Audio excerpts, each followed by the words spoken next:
A class action lawsuit has been filed against PlayStation for nearly $6 billion by a consumer champion named Alex Neal. Now, I'm not Saul Goodman, but if I was, I'd start planting cocaine right now because this is a huge lawsuit that's going to need a miracle to win, I think. I'm not an expert here, but it does seem like this lawsuit's got teeth, and they're coming at Sony's throat. 6 billion clams, 6 billion barnacles. You know how much I love wackiness. I love wackiness more than Bubble Bass loves Krabby Patties, and this lawsuit's got me hyped. Now, this lawsuit is proudly brought to you by PlayStationYouOweUs.co.uk, which is a beautiful website name. Like, that's pretty aggressive. It reminds me of like a Roblox petition to get their V-Bucks back or something. But this was a site where people would sign up who felt wronged by Sony, and Alex Neal is the class representative. And on the site, there's a 5-point breakdown that talks about why they're trying to steam PlayStation's ham. So the first point being that Sony has a near monopoly on the sale of digital games and add-on content through its control of the PlayStation Store. Sony uses this dominance to enforce strict terms and conditions on game developers and publishers. These terms allow Sony to set the price of digital games and in-game content and charge a 30% commission on every purchase of digital games and in-game content from the PlayStation Store. This results in excessive and unfair prices to consumers for their digital games and in-game content. And these prices are all out of proportion to the costs of Sony providing these services to its consumers. So basically they're saying that Sony has used its dominant position in the market to unfairly overcharge consumers. Now, for reference, this was filed in the UK, and a brand new PS5 game in the UK will cost you about £70, which is the equivalent to 82 US dollars. So I do think they're getting fucked in the ass a bit here. It's quite an overcharge if you ask me. And I'd love to see them win this lawsuit, you know, power to the players, as PlayStation says. But the more I read into it, the less confident I feel that they'll be able to Fortnite dance on the grave of Sony with this lawsuit. I don't really think they're going to get a big W from it. And let me just explain why I think that. I'd love to be proven wrong. Like I said, I think it would be great if they actually did win this lawsuit because I do believe they're being overcharged. But I don't think they have the strongest case here. Just looking at these first 5 points, the first one just stands out as factually incorrect. They're claiming that Sony has a near monopoly on the sale of digital games and add-on content, which is just blatantly wrong. I would slap you with a fat F on your report card if you submitted this to me. Like, that is just not true. There's Xbox, Nintendo, Steam, there's so many other digital games vendors out there, it's not just Sony. Now, if you're talking about PlayStation exclusives, then yes, Sony has a monopoly on the digital sale of the PlayStation exclusives. But if that is the claim, it needs to be a lot more clear because with the wording here, it just makes it sound like you think Sony is the only console to exist and the only platform for digital games, which it isn't. The other thing that was confusing my little reptile brain was that 30% commission they mentioned, talking about how the Sony demands 30% cut of digital game and in-game purchase sales from the developers. That's not exclusive to just Sony. Xbox, Nintendo eShop, pretty much every digital game vendor has some kind of commission that they force. It's not just Sony, so I don't understand why they would target them specifically, since it's the industry norm. But I decided to spread the cheeks a little further, dig a bit deeper, and listen to what the UK consumers were saying. And it seems to be that in the competitors' shops, like the Nintendo eShop, for example, they adjust their prices so that way the conversion makes sense and they're not being overcharged. Like a new Nintendo Switch game is £50, which when converted to like US dollars is about what we're paying in the States. However, when it comes to the PlayStation Store, that's not the case. So a new PlayStation 5 game in the States is $70, and in the UK, it's £70. However, that converts to a lot more. That's 82 US dollars. They are just blatantly paying more. Instead of adjusting that price down to like £60 or whatever, they just keep it at that 70 and thus they're being overcharged. At least that's what I was reading from the UK consumers, which again, at the end of the day, it's blatantly obvious that they are paying a lot more for games than we are in the States. And I totally do agree that it is a ripoff. And Alex Neal, the class representative, has 14 years of experience as a consumer rights advocate. So it's not some joke of a lawsuit that was haphazardly thrown together by a faceless nobody. This isn't like that situation on Twitch where that guy tried to sue Twitch for like $100 million because he couldn't stop watching female streamers and ejaculating and he tried to blame Twitch for a porn addiction. This isn't that case. This is a real legitimate case that Alex Neal has put together.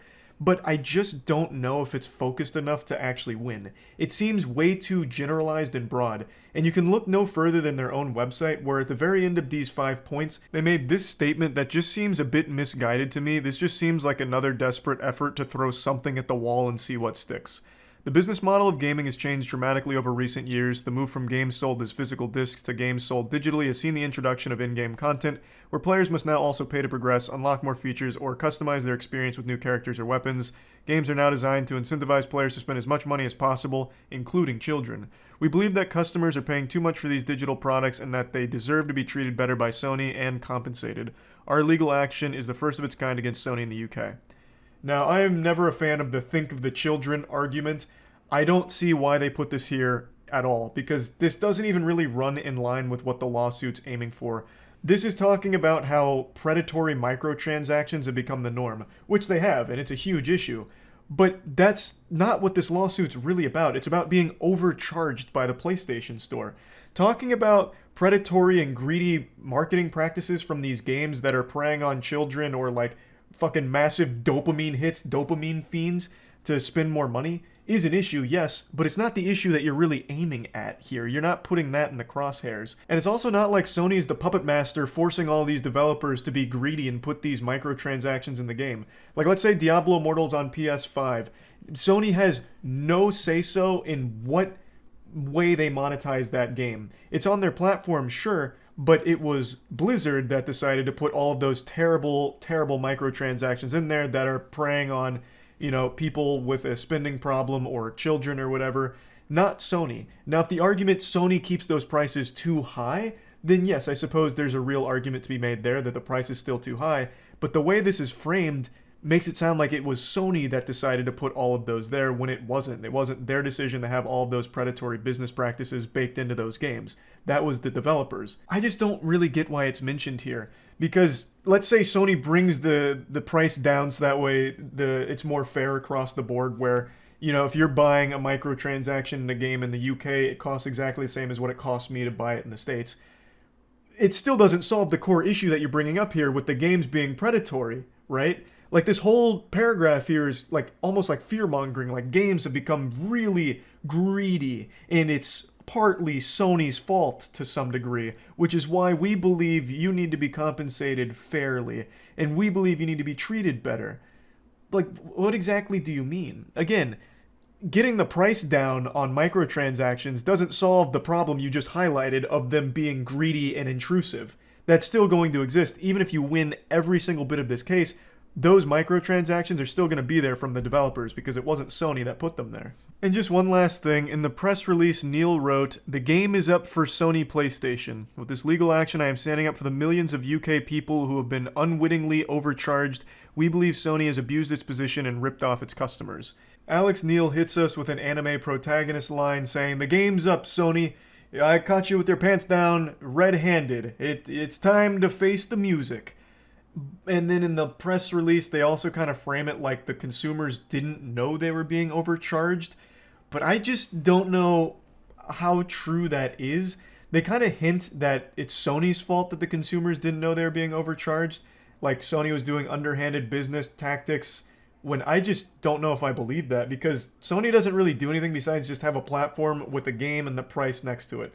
And you choose whether or not to buy it. Now, if you're not comparing that to the rest of the world's prices, then yeah, you would have no idea you're paying more than I am, for example.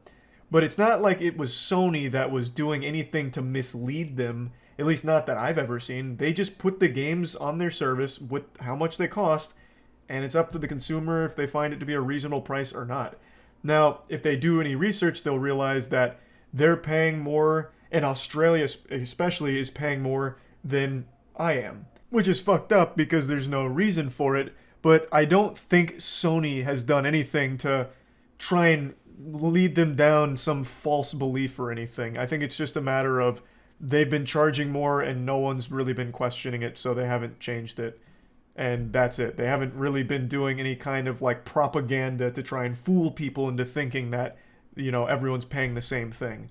And now that people are waking up to them being exploited, I think it's great that they're, you know, upset about it, because I don't think it's right. I don't think they should be paying more for no reason for the same game. It doesn't make any sense. but I just don't really like the way they talk about it in the press release because they're putting that onus on Sony, that it was, them keeping people in the dark when it wasn't. They just put the games up and that was it. But anyway, overall, I really do hope they win this class action lawsuit and hopefully the prices do change because, like I said, it's a whole bunch of baloney that you're paying significantly more money for the same game in the UK, Australia, wherever else. It doesn't make any sense. There's no reason for that. So hopefully this does bring about positive change and wishing them the best of luck. I just wanted to bring this up because this is a big lawsuit. That's about it. See ya.